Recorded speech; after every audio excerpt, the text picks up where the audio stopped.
Kumusta kayo mga lads? Nandito na ulit si Aka!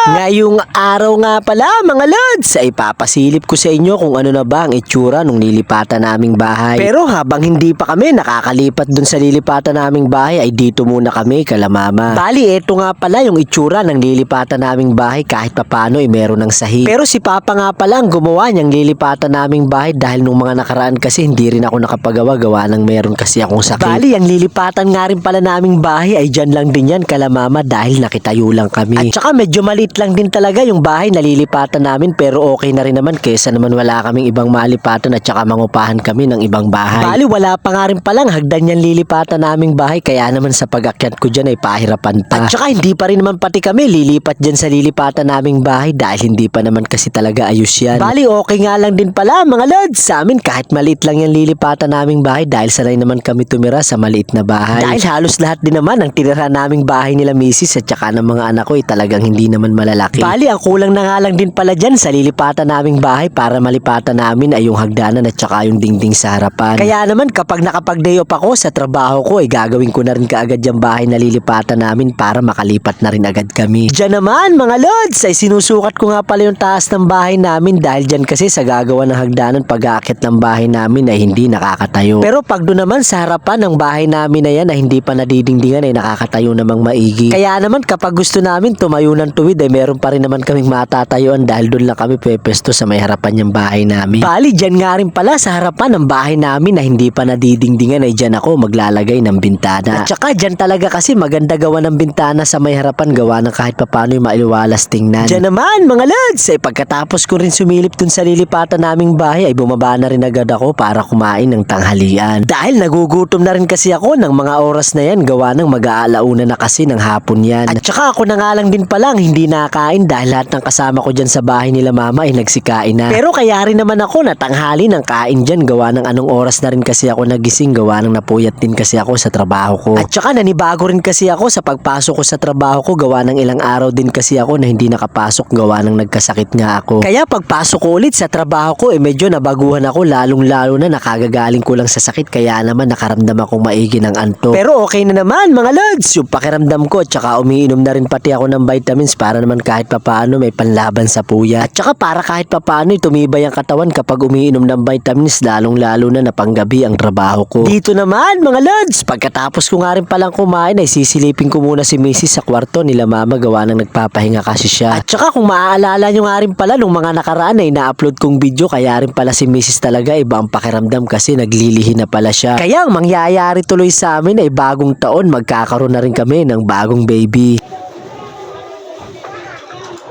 Okay na dali. Sige,